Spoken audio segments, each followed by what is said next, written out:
Hello guys, my name is Isaac Simple.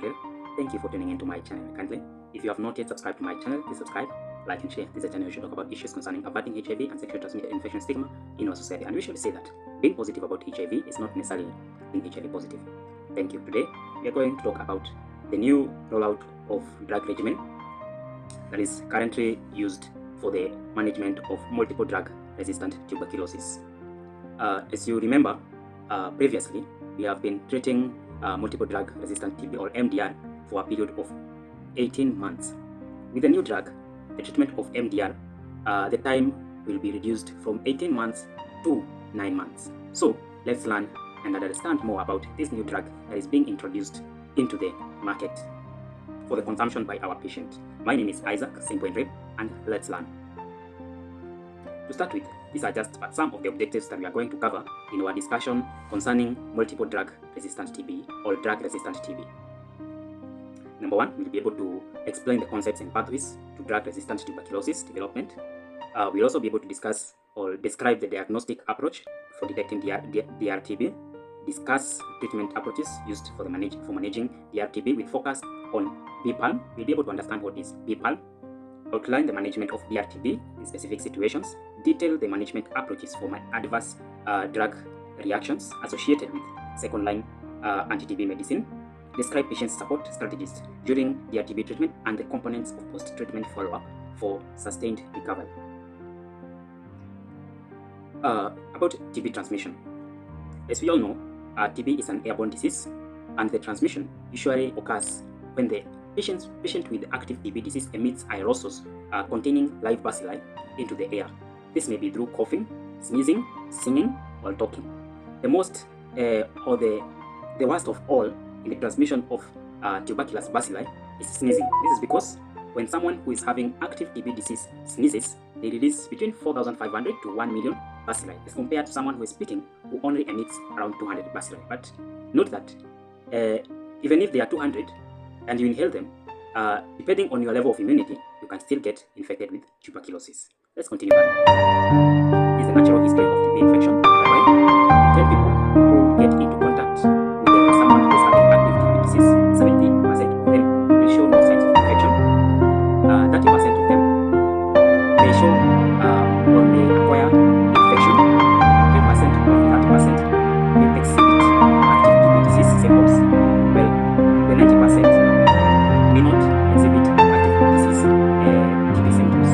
This is because of their immune status, or they have a competent immune system or adequate host immune response. Of the 90% who did not show any sign of TB infection, yet they inhaled the TB bacilli, then or less than 10% of them may get active TB disease, if they acquire an immunosuppressive disease, or maybe other disease, or any disease that suppresses immunity, or drugs that suppress immunity, especially cancer drugs, anti-cancer drugs that are immunosuppressive. Someone with cirrhosis, someone with malnutrition, someone with HIV, diabetes may get the TB bacilli reactivation.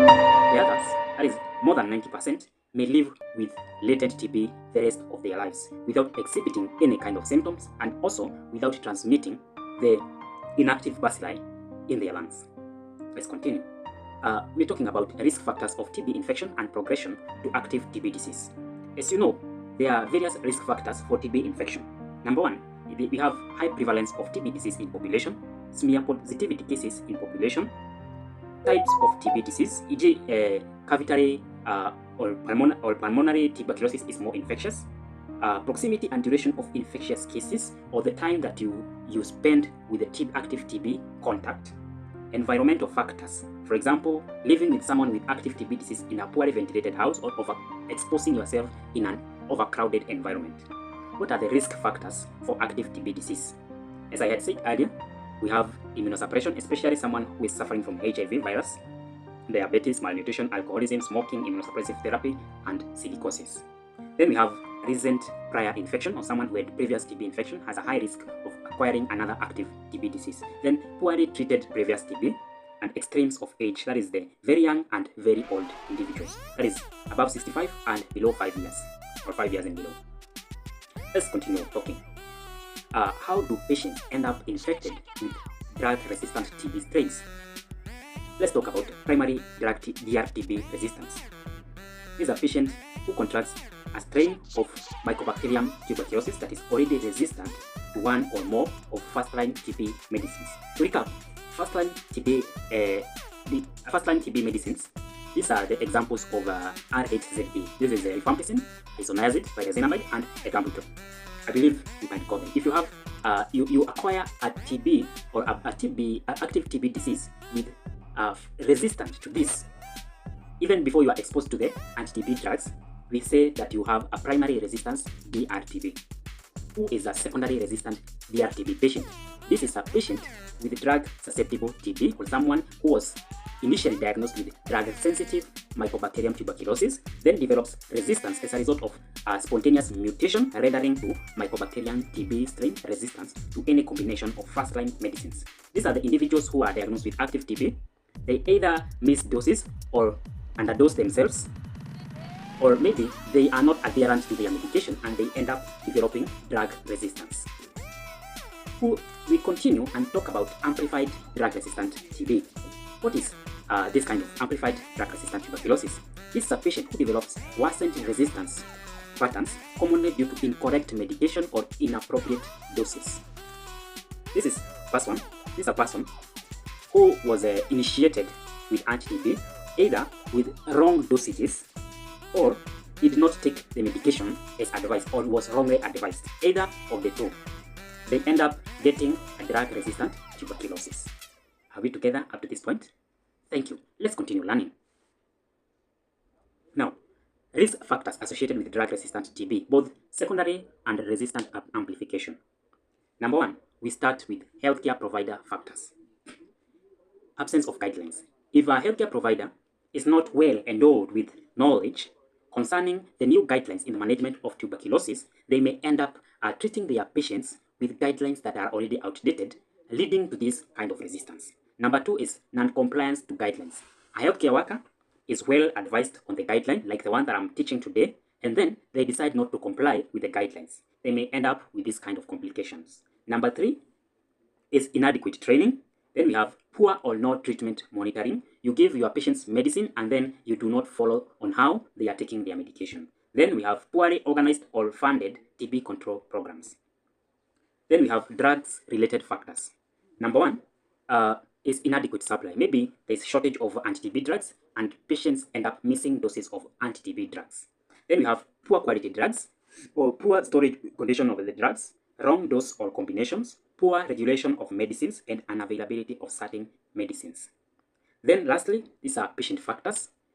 Adherence is main thing concerning patients, poor adherence or poor DOT. Or then we have a lack of information. Patients is not well informed about how to take drugs or when to take drugs, and they end up taking drugs haphazardly and end up developing resistance. Then we have the issue of lack of transportation. Maybe patient needs a dose because they did not have fare or means of transport to visit the healthcare facility. Then we have adverse effects to the drugs, social bias, and malabsorption. Let's continue. This is just the statistics or just the epidemiology, and it is estimated that in 2022, 10 million people fell ill with TB. 75 million lives have been saved since 2000. So about 75 million people suffered tuberculosis, were treated, and were confirmed cured. Then DRTB remains a public health crisis with gaps in detection and treatment. Only 2 in 5 people access treatment of those in need. 1.3 million deaths have been associated with TB, with 167,000 deaths among people living with HIV. TB is the leading cause of death among persons living with HIV and a major cause of antimicrobial resistance-related deaths. I don't want to talk about this one, so let's continue. TB case detection is everyone's responsibility, as we have all discussed previously. All patients visiting health facility at every entry point. If you are either it's outpatient department, mother-child health clinic, antiretroviral therapy clinic, should be screened for tuberculosis. Those identified as presumptive TB cases should be investigated. Remember, sputum testing, that is a gene expert or microscopic testing, in every or in any government hospital is free of charge. And even some non-governmental organizations or faith-based organization health facilities.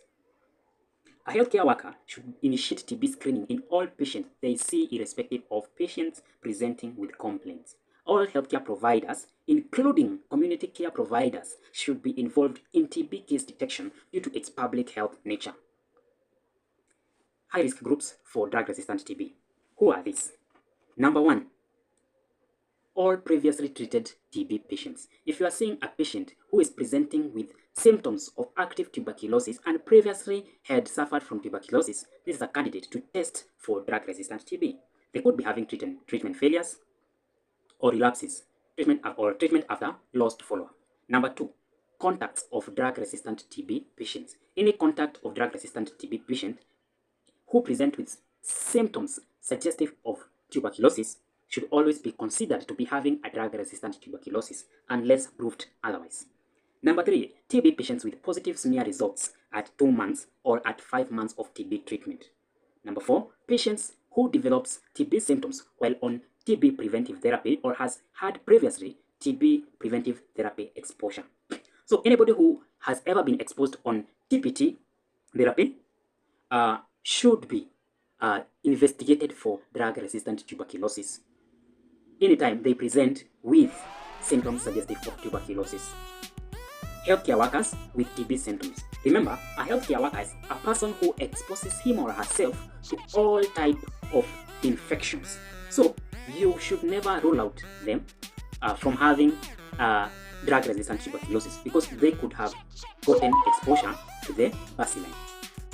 Number 6, prisoners with TB symptoms. Considering the crowding situation in prison facilities, the likelihood of a prisoner getting into contact with a person who is having drug-resistant tuberculosis is high. And also, remember, most prisoners, especially the short sentence prisoners, are usually are persons who have been convicted because of alcohol abuse or such kind of petty crimes, or drunken disorderly and other petty crimes, that their environment or where they take their alcohol, the likelihood that they could be having someone who is a lost follow-up with DRTB is high. And considering an alcoholic with immunity issues or low immunity challenges, then it is very key for them to be screened for DRTB. The other thing is refugees, because you do not know where they have come from and the risk that was there where they came from. Note, patients may present with primary resistance and no apparent risk factors. All patients should have a drug sensitivity testing done. How to identify and test a presumptive TB patient. TB symptoms in adults. These are very simple to get, and most YouTubers have talked about this.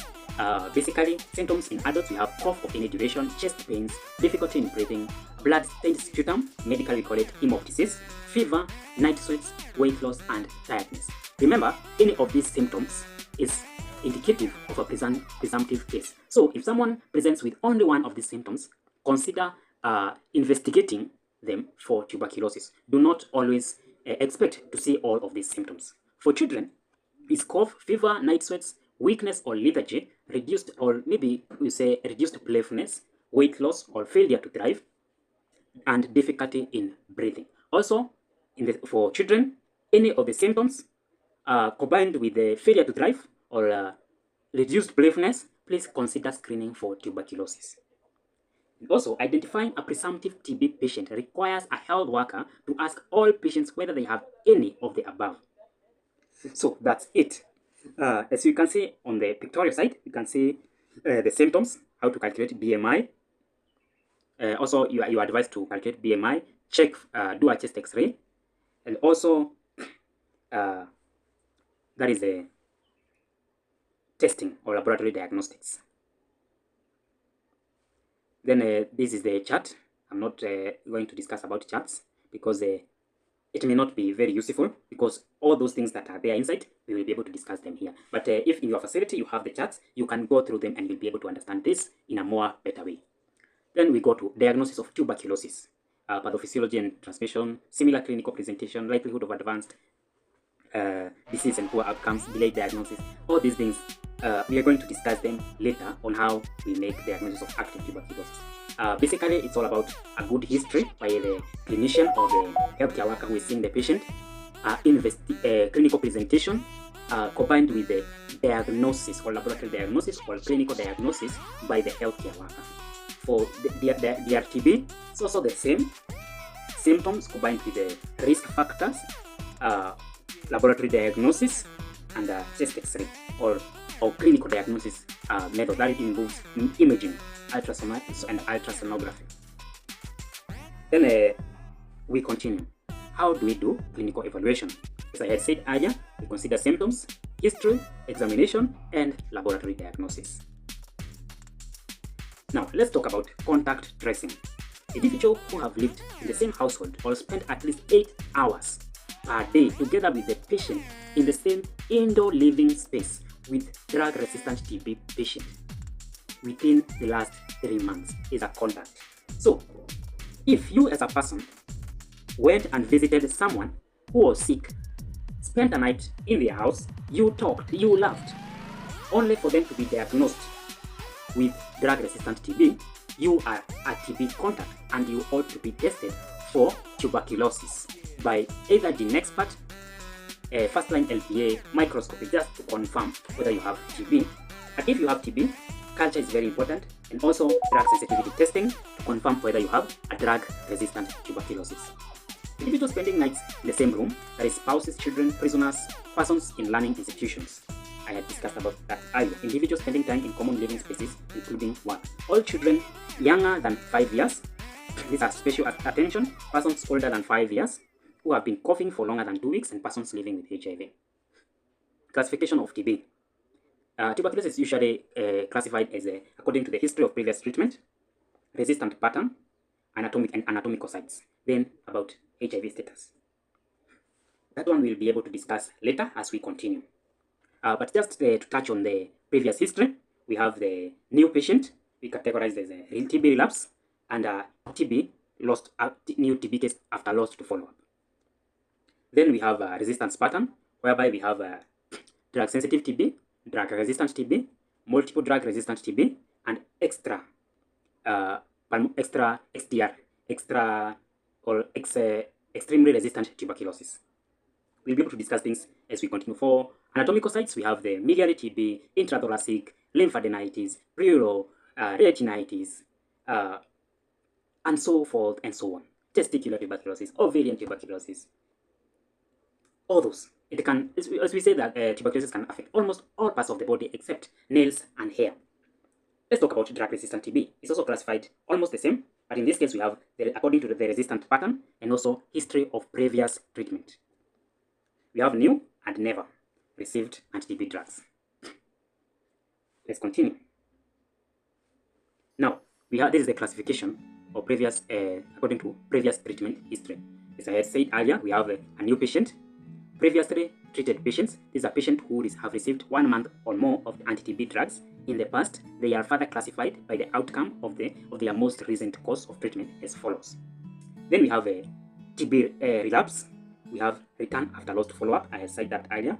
Then after failure of first-line treatment, these are patients who return after failed on first-line treatment. That is smear positive at the earliest 5th month or 6th month. Then we have after failure of second-line treatment. Then we have transfer in. These are patients who have been transferred from one treatment zone to another. Then let's continue. Definition and types of drug-resistant tuberculosis. This one, if you are not a medic, it may be very difficult for you to understand, but I'll just make it as simple as possible. We have monoresistant tuberculosis. These people, these are a group of persons who were previously using or who are newly diagnosed with resistant to either isoniazid, rifampicin, pyrazinamide, or ethambutol, any one of them, of the first-line drugs.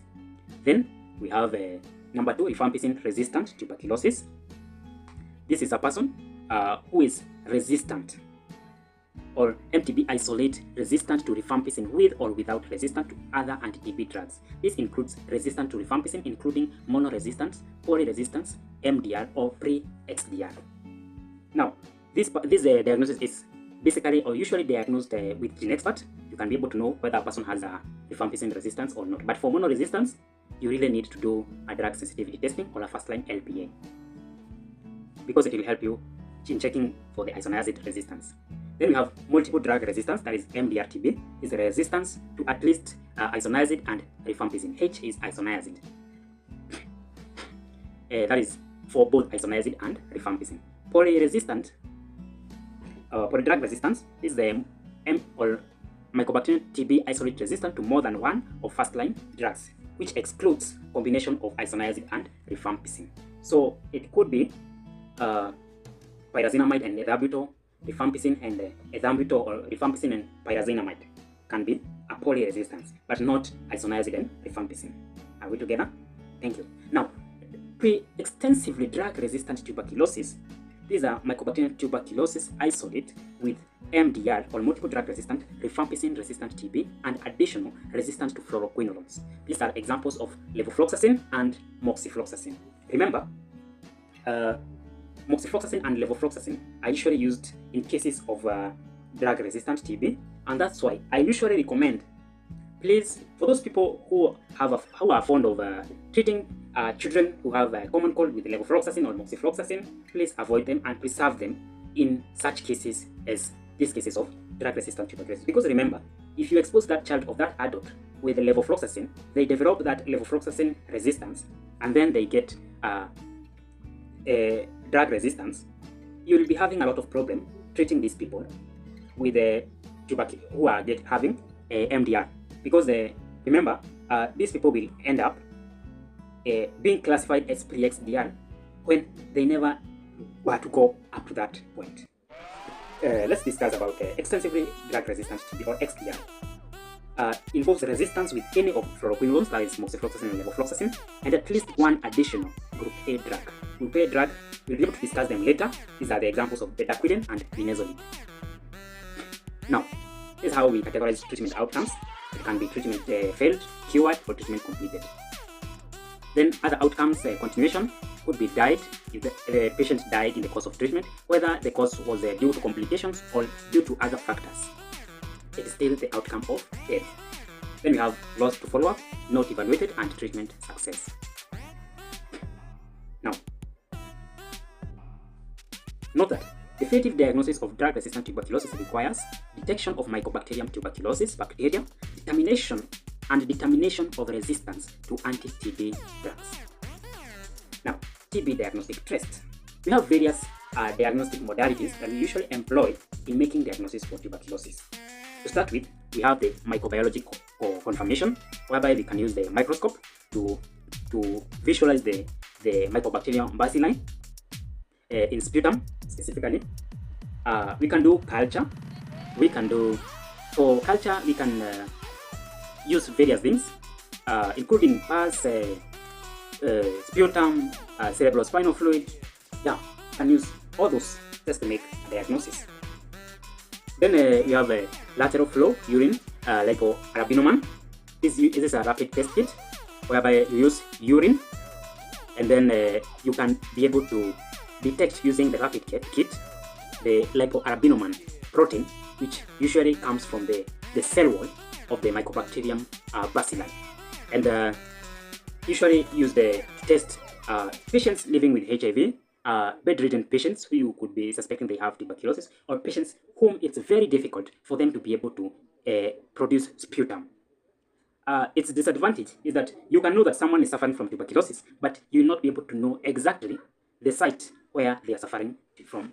They are suffering tuberculosis, unless you have any other aid to guide you on confirming where the person is suffering from. This is suffering tuberculosis. So anatomically, it may be difficult, but clinically, or you will be able to understand that this a person indeed they are having tuberculosis. Other disadvantage: persons who have been vaccinated against tuberculosis, especially children below 15 years who received BCG, may also have a challenge in confirming the diagnosis. But it is highly recommended for persons who are HIV positive and with a CD4 below 200 copies per microliter. Let's continue. Then we have molecular diagnostic tests like GeneXpert and line probe assay or LPA, and sequencing. Tuberculin skin test, usually done for children. Then we have radiology, chest X-ray and CT scan, MRI. Then we have sonography, ultrasonography. Then we have anatomical pathology, molecular WRDs, which includes this test requires well-extracted specimen like gastric lavage, stool in children. But someone told me, for me, I have not experienced, but someone told me that for children or for stool test, 99.99% turn negative. Even when clinically, as you're looking for the patient, you can confirm tuberculosis. So it's not highly recommended. Other laboratory investigations, these are just explanations of these laboratory investigations. You can go through them in future. Also the samples, how to collect samples, you can go through them in future. Or you can just look for this document in the Google or in the website. Then or NASCO website. Then microscopy used in monitoring responses to anti-TB therapy for follow-up of bacteriologically diagnosed tuberculosis TB cases. Strengths, short turnaround time for microscopy, less than 1 hour, low cost, and it is widely available. Limitations, low moderate sensitivity compared to culture and GeneXpert, does not differentiate live or dead mycobacteria, does not differentiate mycobacterium species, and requires skilled personnel. GeneXpert, those are just the advantages and disadvantages. TrueNAT-AC, loop mediated isothermal amplification or LAMP, LPA, phenotypic DST, culture. These ones I'm not much into them because I'm not a laboratory person, but and also it's not a class that we are going to discuss these things in details. However, for the treatment, I think it's important that we can be able to discuss them in details. This is just how TB treatment has evolved from 2006 to currently 2024. As you can see, in 2006 we were using drugs like kanamycin, levofloxacin, cycloserine. In 2017 we were still using kanamycin. Kanamycin, remember, is the most renowned injectable anti-TB drug that most people used to fear. As of January 2020, the kanamycin was withdrawn from the drug-resistant TB treatment, and we introduced the bedaquiline, levofloxacin, clofazimine, linezolid, and cycloserine. For 6 months, follow up with the levofloxacin, clofazimine, and cycloserine for 12 months, total of 18 months. But as you can see here, we are now using 6 months of BPALM. We'll be able to learn more about BPALM. I don't want to empt what we are going to discuss thereafter. This is the criteria for selecting the DRTB model of care and treatment. We consider the clinical status and general conditions of the patient, the geographical location, terrain, and ease for accessibility, distance between the patient's home and the nearest health facility, mental status of the patient, and patient's preference, social dynamics surrounding the patient. So you should be able to come to terms with the patient about all these things before you initiate them to DRTB care and treatment.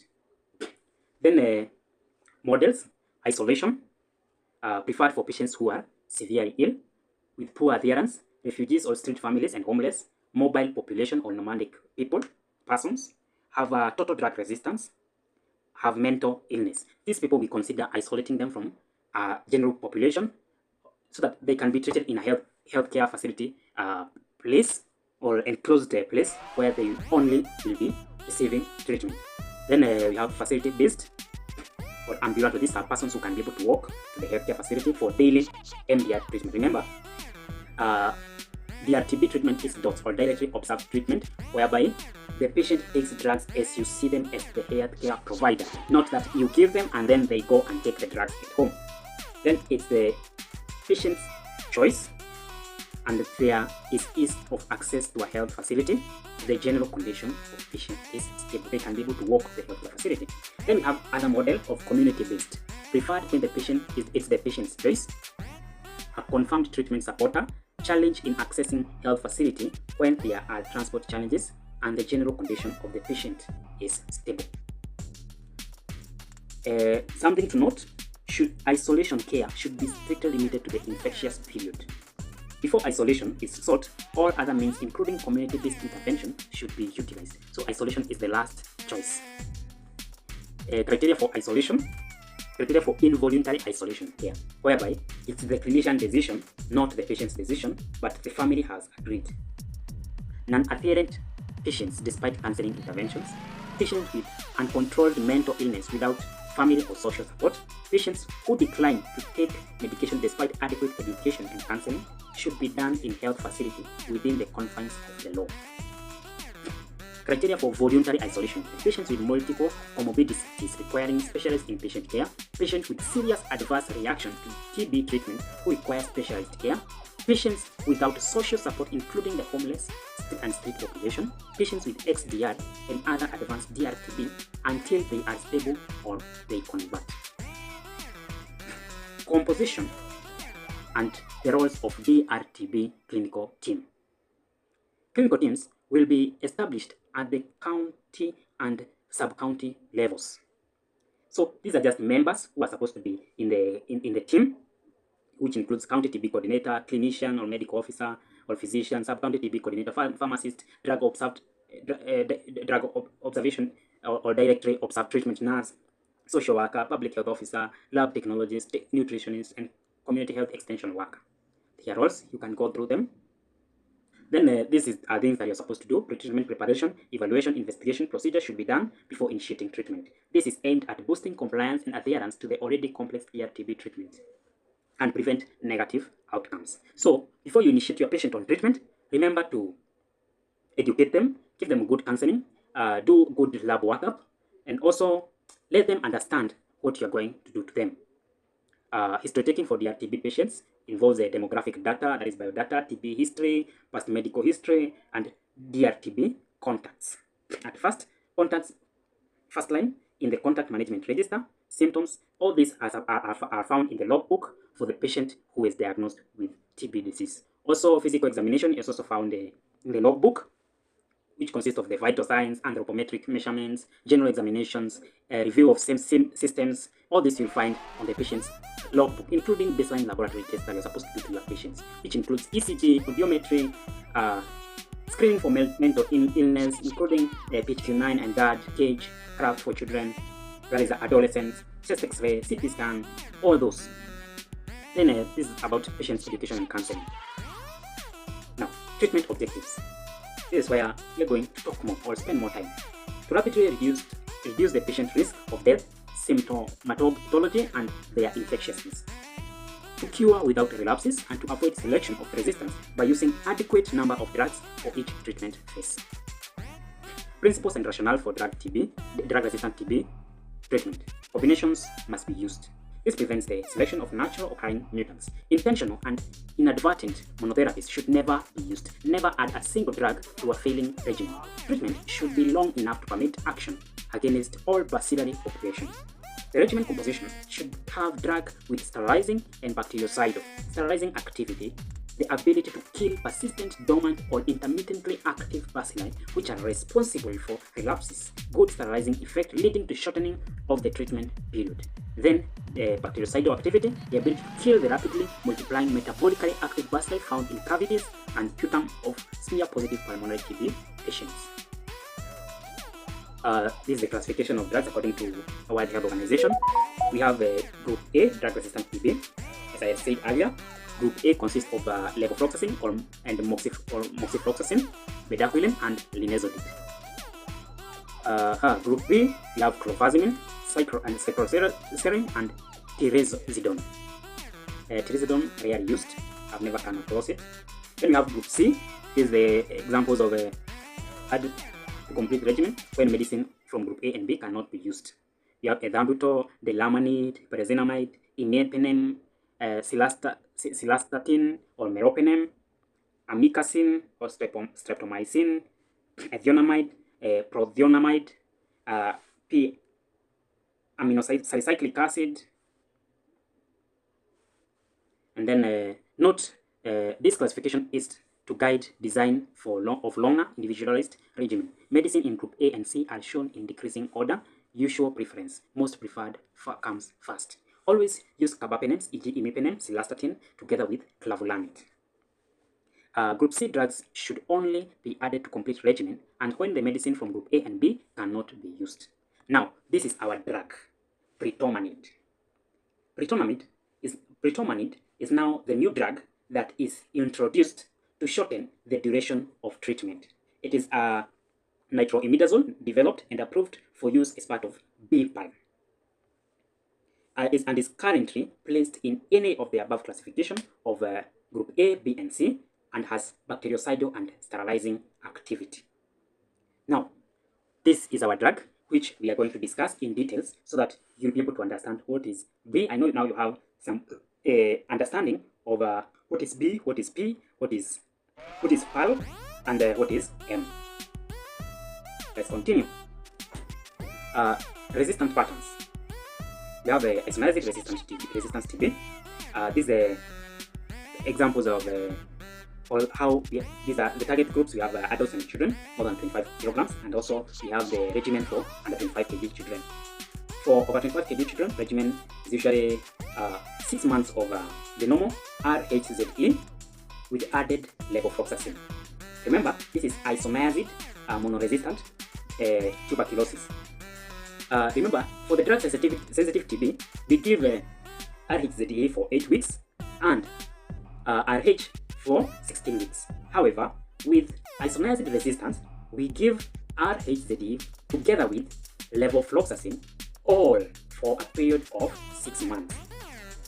The same, okay, for children below 25 kgs, we can give RHZ plus a separated ethambutol and a levofloxacin for a period of 6 months. So this is the difference. Remember, they are because of the issues of the side effects of ethambutol. There are those you can't give, there are those you can give. That is for children, because it has some side effects of blue-black. You may not, you will have some issue with color identification, and there are some category of children who may not be able to know whether they are experiencing these side effects or not. So that's why there are some differences. Okay, polydrug resistant tuberculosis.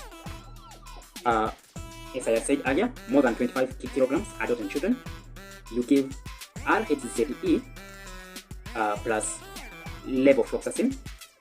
For children, RHZ with separated ethambutol and levofloxacin for 9 months. I don't know whether you can remember polydrug resistance. We said polydrug resistance involves 2 drugs or more than 1 drug, and that includes both the isoniazid and another drug that is not rifampicin, or not isoniazid and rifampicin, but more than 1 drug of the initial TB management drugs. It could be isoniazid and ethambutol, it could be isoniazid and pyrazinamide, or any of them. Then we go for MDR, or rifampicin resistance. Now, for MDR, for 15 years, non-severe disease, we use BPAL. That is bedaquiline, pretomanid, levofloxacin, and or is it linezolid and moxifloxacin. And then I don't know whether I have mentioned all of them correctly. I think I have done them. I have done justice to them. That is the bedaquiline, pretomanid, linezolid, and moxifloxacin. For children more than 15 years, or persons more than 15 years with severe disease, for non-severe, you treat them for 6 months. For severe, now you treat them for 18 months. There is no change for severe. But for non-severe, you can treat them for 6 months. But with BPAL. So treatment, this is the commonly used treatment of 6 months of bedaquiline, levofloxacin, linezolid, cycloserine, and clofazimine, with 12 months of levofloxacin, cycloserine, and clofazimine. Below 15 years with non-severe disease, you treat them for 9 months with bedaquiline, linezolid, levofloxacin, clofazimine, pyrazinamide, ethambutol, and or isoniazid. And then you have a continuation with 2 to 4 months of bedaquiline, levofloxacin, clofazimine, pyrazinamide, ethambutol, and isoniazid. Then we have 5 months of levofloxacin, clofazimine, pyrazinamide, ethambutol, and isoniazid. That is 2 to 5, total of 9 months. For those with severe, again, it's 18 months, with 6 months of bedaquiline, levofloxacin, linezolid, cycloserine, and clofazimine, and 12 months of levofloxacin, cycloserine, and clofazimine. Pre-XDR, non-severe, treat for 9 months with 6 months of bedaquiline, dilaminid, linezolid, cycloserine, and clofazimine, with 3 months of delamanid, acycloserine, and clofazimine. For those above 15 years or more than 15 years pre-HDL, you can use 9 months of BPAL. BPAL is bedaquiline, ritomanid, and levoflox, and not levoflox, and linezolid. Then severe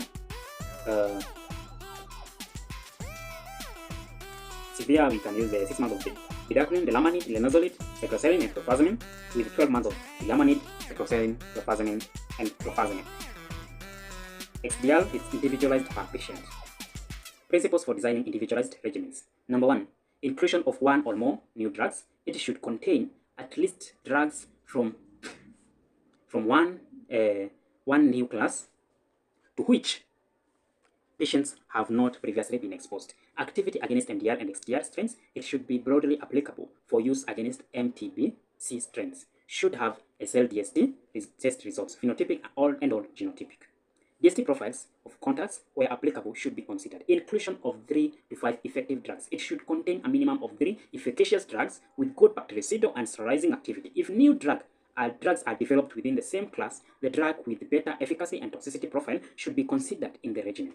Preference of oral delivery should have an exclusively oral delivery. Injectable drugs should be avoided unless in salvage regimens. Simple dosing schedule, good side effect profile, length of treatment, and minimal drug interaction and additional toxicity with other medicines. Patients on BPAL with smear positive or culture positive at month 4 should be declared treatment failed. Pretonomanid containing regimen is not recommended in children below 15 years, pregnant and lactating mothers. Of course, this is because this drug is newly introduced, because actually it's being introduced in this month of July to the treatment program of tuberculosis, MDR-TB, tuberculosis, the MDR-TB treatment in this year 2024. So it's very important for you to avoid all these categories of people, because most side effects have not been discovered, and it may be very difficult or very unfortunate if you expose these people and then they end up with dire complications, either to the unborn, to the lactating, or to these children. Any patients not meeting the above criteria should be considered for a longer individualized regimen. Defining severe disease for adults and children. Severe or TB disease in adults is defined as the presence of bilateral cavitary disease or extensive parenchymal damage on chest radiography. Severe extrapulmonary TB in adults is defined as the presence of TB meningitis, osteoarticular, or pericardial TB. For children, severe disease is usually defined as the presence of cavities or bilateral disease on chest radiography. Severe extrapulmonary tuberculosis for below 15 years. Extrapulmonary forms of disease or other than lymphadenopathy is considered severe. Now, inclusion criteria for BPAL, BPAL. People with MDR or rifampicin resistance, or with MDR rifampicin resistance and resistance to fluoroquinolones. That is pre-HDR. Both MDR rifampicin resistance and pre-HDR. TB patients with confirmed MDR, that is or with rifampicin resistance or pre-HDR. Pulmonary TB except severe disease, all forms of extrapulmonary TB except for TB involving CNS, osteoarticular, disseminated, or medial TB, and TB pericarditis. Patients with less than 1 month previous exposure to bedaquiline, linezolid, pretomanid, and or delamanid. If DST confirms susceptibility, it can be used in those exposed to bedaquiline and pretomanid or levofloxacin for more than 1 month, 15 years and older, and regardless of HIV status. BPALM should be used for MDR rifampicin resistant patients with confirmed susceptibility to fluoroquinolones. Results of fluoroquinolone DST has not been determined or not done. Remember, for BPALM, M is moxifloxacin, which is a fluoroquinolone. BPAL, that is without moxifloxacin. Omit moxifloxacin and use the BPAL when fluoroquinolone resistance is confirmed or highly likely the patient is a close contact of a fluoroquinolone resistant case, or in a setting with high prevalence of fluoroquinolone resistance in the absence of fluoroquinolone drug sensitivity testing. DST to fluoroquinolones is strongly encouraged, but it should not delay treatment initiation.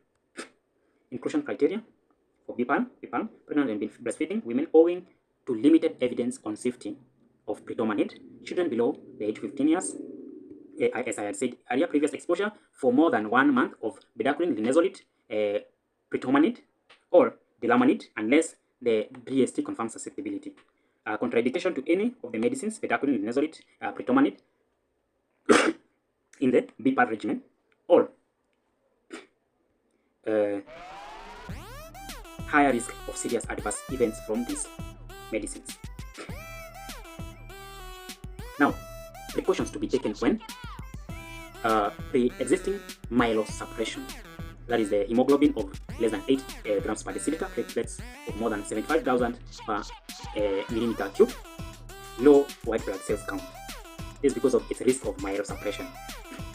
Severe peripheral neuropathy, raised liver enzymes more than 5 times the upper limit of the normal, elevated QTc over 500 ml, and history of cardiac disease. Higher risk of serious adverse events from these medicines. Exclude myelosuppression secondary to TB. The presence of miliary TB may suggest TB is the cause of myelosuppression. Standardized treatment, 6 BPAL. Standardized treatment, duration of 6 months, that is 24 weeks, or BPAL 9 months, that is 6 weeks. When exposure is greater than 1 month, these patients may still receive these regimens if resistance to the specific medicines with such exposure has been ruled out. So, what we are saying here is that, okay, let's continue. Resistant TB results should guide the decision on whether moxifloxacin can be retained or should be dropped from the regimen. In cases of documented resistance to fluoroquinolones, BPAL without moxifloxacin would be initiated or continued. So, this means that levofloxacin resistance or fluoroquinolone resistance is not a contraindication to using this regimen, because it's either you add moxifloxacin and treat for 6 months, or don't use moxifloxacin and treat for 9 months. So the regimen can be used for either 6 months or 9 months. I hope you can understand this. Not all medicines should be used throughout treatment duration. Ideally, missing doses of all the 3 or 4 drugs in the regimen should be avoided. And if doses are missed, or any interruption of more than 7 days should be made up for by extending duration of treatment for the number of doses missed. This means that if someone missed 3 days, please add this at the end of the treatment. So instead of treating them for the book 24 weeks, you treat them for 25 weeks, so that to cover for the 3 days that they missed. Now, these are the doses, the drugs of the BPAL and the BPALM. Bedaquiline, 100 milligrams of tablet. You can give for adults, you give 400 milligrams once daily for 2 weeks, then 200 milligrams 3 times per week, Monday, Wednesday, Friday. Predominant is 200 milligrams. You give 200 milligrams once daily. You have linezolid, 600 milligrams once daily. Can be lower depending on advanced drug resistance or temporary cessation of no more than 35 days. We have moxifloxacin. It's only 4 drugs of B for bedaquiline, PA for predominant, L for linezolid, and then M for moxifloxacin. Moxifloxacin is 400 milligrams daily. So it's only bedaquiline that is given thrice, once daily for 2 weeks. Then there's titration, then 200 milligrams 3 times per week till the completion of treatment. Then when to change BPAL to BPAL, fluoroquinolone resistance is confirmed. Patient is a close contact of fluoroquinolone resistance in a setting with high prevalence of fluoroquinolone resistance and in the absence of fluoroquinolone drug sensitivity testing. Modification of BPAL is recommended. If moxifloxacin alone is discontinued, the regimen can be continued as BPAL. The dose of linezolid can be reduced to 300 milligrams due to adverse events after 9 weeks. If linezolid is discontinued in the last 8 weeks of treatment with BPAL, the regimen is considered as complete. So, in the last 8 weeks of treatment. So, if the patient was able to take BPAL for a period of 16 weeks, and then the last 8 weeks, linezolid toxicity took its toll, you discontinue linezolid, still the treatment is considered complete. However, in cases the patient is on BPAL, then redesign or change the regimen. Modification of BPAL or BPAL is not recommended. This means that because someone was taking moxifloxacin, and ideally, you can use another fluoroquinolone like levofloxacin, please don't do that. It is not recommended. So you cannot replace moxifloxacin with levofloxacin because no research has been confirmed for its effectiveness in the management of this kind of combination. When to discontinue BPAL or BPAL. Number 1, treatment failure. Number 2, inability to use linezolid for at least 9 weeks due to adverse effects, or not enough time for linezolid, pregnancy that occurs during treatment. The entire BPAL or BPAL should be discontinued if bedaquiline or pretomanid is permanently stopped. If linezolid is permanently discontinued during the initial 9 weeks of treatment or missed doses, consider switching to the longer regimen, that is the longer of the 18 months of treatment. More than 2 weeks of consecutive treatment interruption of all medicines in the regimen. More than 4 weeks cumulative of non-consecutive treatment interruption of all medicines in the regimen. Missed doses. Avoid treatment interruption whenever possible. Consecutive treatment interruption of up to 2 weeks should be made up and added to the treatment. I had said that earlier. If a patient on linezolid 600 mg develops intolerability after receiving 9 weeks of treatment, the dose can be adjusted to 300 mg daily or omitted from the regimen. These are the regimen terminated or permanently changed if adverse drug reaction. If bedaquiline or pretomanid is permanently stopped due to severe toxicity, the regimen is discontinued and a longer individualized treatment regimen considered. Note, if moxifloxacin alone needs to be suspended, the regimen can be continued as BPAL but now for 6 months to 9 months. If linezolid alone needs to be suspended in the last 8 weeks of regimen, the treatment should be completed with the remaining drugs. Number 2, treatment failure or poor bacteriological or clinical response. If there is bacteriological evidence of persistence, positive smears, cultures, or poor clinical response, a change in treatment regimen should be considered. Continued regimen, that is a regimen terminated or permanently discontinuation. Bacteriological failure of BPAL, persistent positive, I talked about that earlier. Acquired drug resistant to drugs in the BPAL or BPAL, except moxifloxacin is acquired during treatment, it will be necessary to discontinue the regimen if any other drug other than moxifloxacin develops resistance. Linezolid dosing, optic neuritis diagnosed at any grade, permanent discontinuation of linezolid is indicated. Peripheral neuropathy grade 2, then we have myelosuppression grade 3 and grade 4. These are the recommended use. Eligibility for 9 months or regimen. Patients with MDR, rifampicin-resistant TB, without resistance to fluoroquinolones and not eligible to BPAL or BPAL. Patients without extensive TB disease and without severe extrapulmonary TB, extensive TB disease in adults, presence of bilateral cavitary disease or extensive parenchymal damage on chest radiography. In children under 15 years, presence of cavities or bilateral disease on chest X-ray. No resistance to bedaquiline, clofazimine, ethionamide, or linezolid. Patients with less than 1 month of exposure to bedaquiline, fluoroquinolones, ethionamide, linezolid, clofazimine, when exposure of more than 1 month, longer or regimen. Or regardless of HIV status. Children under 15 years with or without bacteriological confirmation of TB resistance pattern, but who require MDR or rifampicin-resistant treatment. Factors to consider when modifying 9-month regimen. A few exemptions. Bedaquiline can be extended from 6 to 9 months if initial phase is prolonged from 4 to 6 months. Moxifloxacin with the ECG monitoring may be used instead of levofloxacin. If full dose of 600 mg linezolid is not tolerated for the first full 2 months, apart from occasioned missed doses, then switch to a new drug. In case of intolerance of pyronazinamide or ethambutol, one of them, only one, can be dropped during continuation phase without switch to a new drug. If bedaquiline or levofloxacin, moxifloxacin, linezolid, ethionamide, clofazimine are stopped early, switch to a new drug. Now, treatment outcomes. These ones we had discussed earlier, but let me just go through them. These are specifically for drug-resistant TB. Treatment outcome definitions for patients treated with 9 months oral regimen are the same as for any DRTB patients. We have treatment failure, no clinical or bacteriological response to treatment, evidence of additional drug resistance to medicines in the regimen.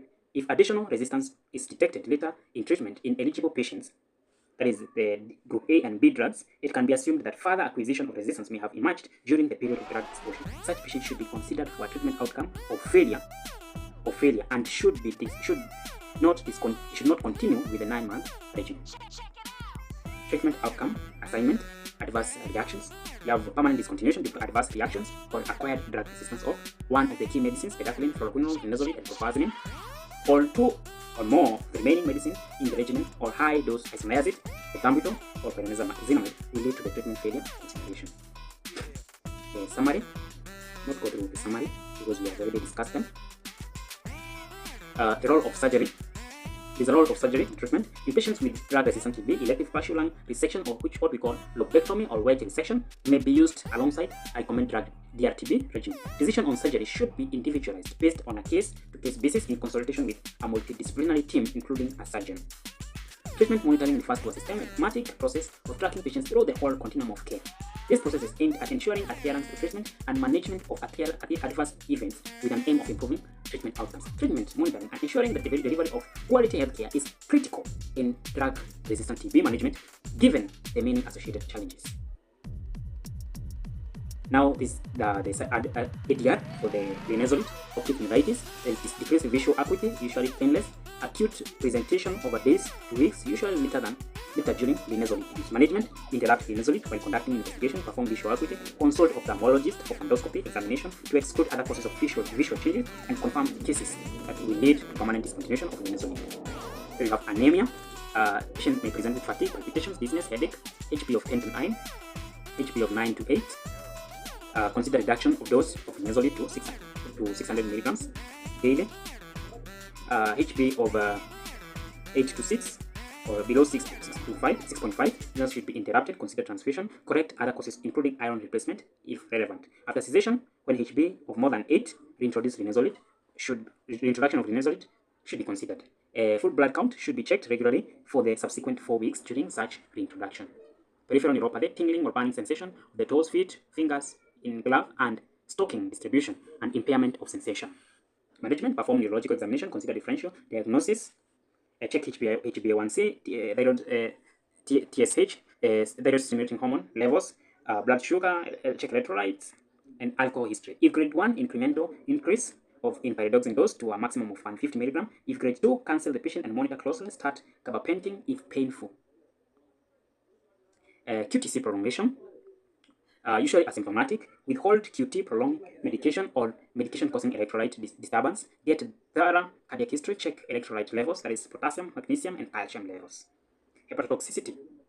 Patient may present with anorexia, yellowing of skin or eyes, darkening of urine, nausea, pruritus, vomiting, and epigastric pain. Some patients may not have any signs or symptoms, with elevated liver enzymes being the only sign.